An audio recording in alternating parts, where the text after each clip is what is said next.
You have spent so long being who everyone needed you to be that you are not entirely sure who is left underneath all of that. Glennon Doyle wrote that, and if you felt something shift in your chest when you read it, that is exactly the point. That is what Untamed does. It finds the version of you that has been quietly suffocating under a life built for someone else, and it refuses to pretend she is not there.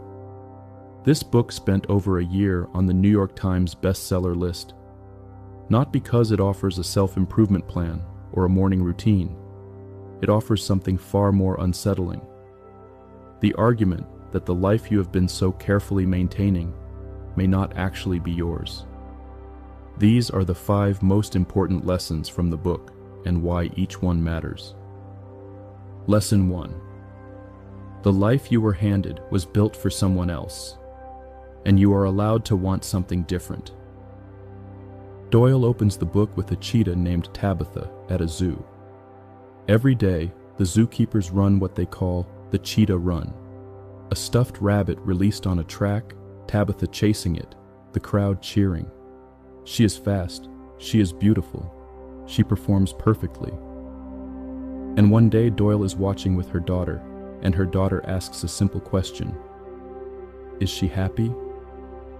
Doyle looks at this animal built for open savanna, running in circles after a fake rabbit inside a fence, and she has no good answer. Because Tabitha does not know what she is missing. She was born into the enclosure, mastered it completely, and has no idea that mastery and freedom are not the same thing. Doyle recognizes herself in that image.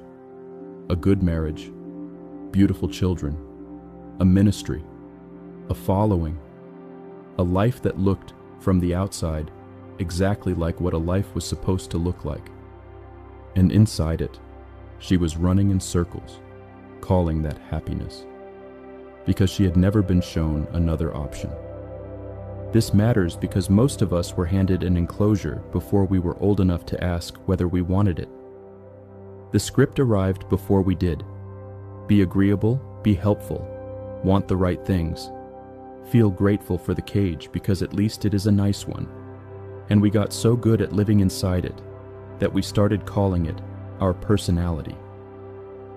The sentence to carry. Wanting more than this is not ingratitude, it is instinct. Lesson 2. Your feelings are not a problem to manage. They are a compass trying to guide you home. Doyle describes an afternoon when everything in her life was fracturing at once. Her marriage, her family, the careful structure she had spent years building. She found herself sitting on the floor of her closet, not meditating, not being spiritual, just hiding. And in that stillness, underneath all the noise and panic and the relentless voice telling her what she should do, she noticed something quieter. A kind of knowing that had been trying to reach her for years. Warm, settled, certain. Living below the anxiety, below the performance, below the good girl who had been running the show since childhood. She had spent decades drowning it out with busyness and approval-seeking and every available distraction. But that afternoon, she got quiet enough to hear it. And what it told her was true in a way nothing else had ever felt true. Not comfortable, not easy, but true. She had been managing herself, she realized, straight away from her own life. This matters because you have probably been doing the same thing. Talking yourself out of what you feel. Finding the rational explanation for the ache. Telling yourself you have no reason to be unhappy when your life looks fine on paper. But your feelings are not irrational. They are the most honest thing about you. And they have been trying to tell you something for a long time. The sentence to carry. What I feel is not a problem to solve. It is a truth worth listening to. Lesson 3. The bravest thing you can do is disappoint people in order to stay honest with yourself. Doyle tells the story of the moment she knew her marriage was over, and it is not the story you might expect. No dramatic fight, no single catastrophic event, just a quiet family dinner, watching her husband across the table, feeling a devastating absence where love was supposed to be, and knowing. And then the next thought arriving immediately, the one that had been keeping her in that marriage for years. But what will everyone think? What will her parents think? What will the people who trusted her story think? She had built an entire platform around marriage and faith and redemption, and now she was going to have to burn it down. And she did it anyway.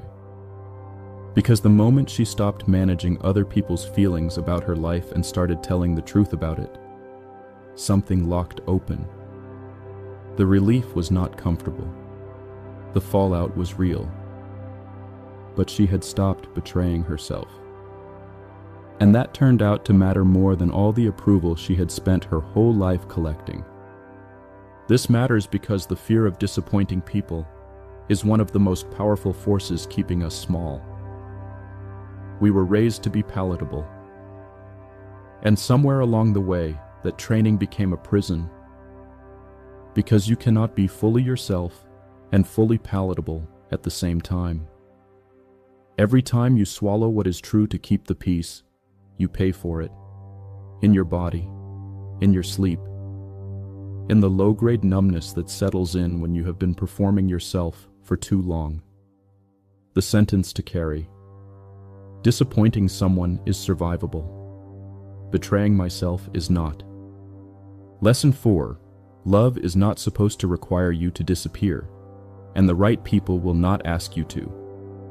Doyle describes the moment she met Abby Wambach, the woman she would eventually marry. And she is so honest about how terrifying it was that it almost reads like a confession. Her life was in freefall. She had just filed for divorce.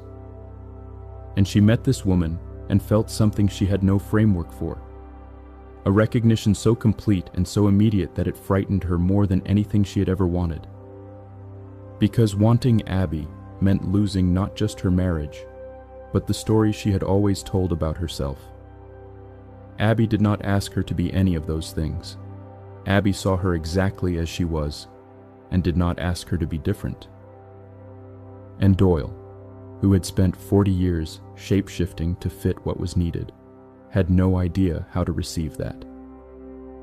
Being fully seen by someone who still chooses you, she writes, is the most terrifying and most transformative experience a person can have, because it removes every excuse for hiding. And it asks you to believe, maybe for the first time, that you are worth being chosen as yourself.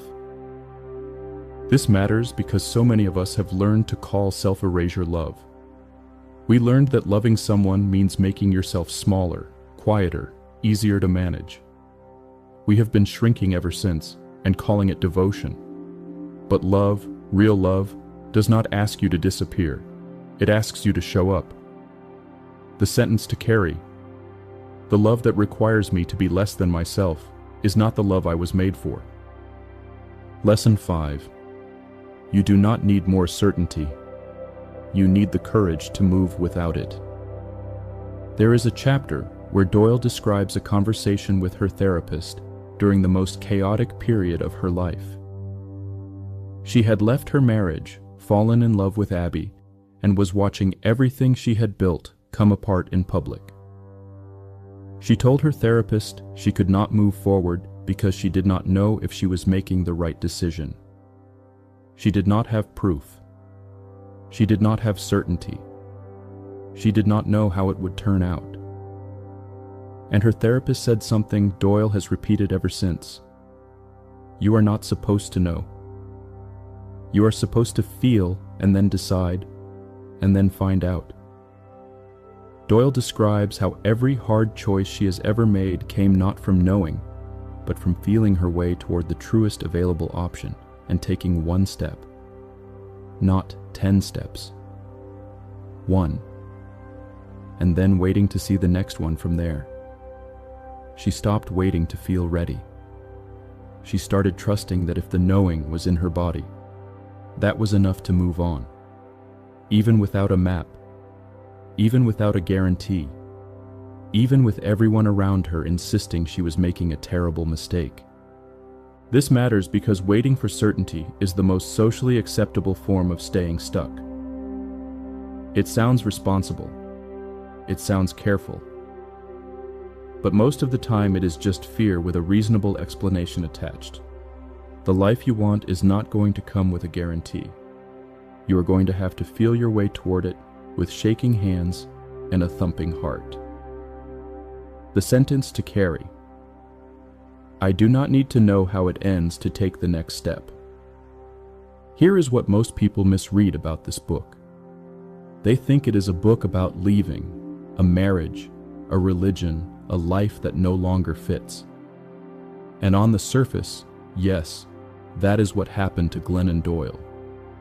But that is not what she is actually writing about. What Untamed is really about is the moment you stop outsourcing your life. The moment you stop asking what you are supposed to want and start asking what you actually want. The moment you stop letting the fear of other people's opinions write your story. She did not leave her old life because it was bad. She left because she finally got quiet enough to hear herself. And what she heard was a version of her that had been locked away since childhood, since before the good girl training, since before she learned that being loved meant being manageable.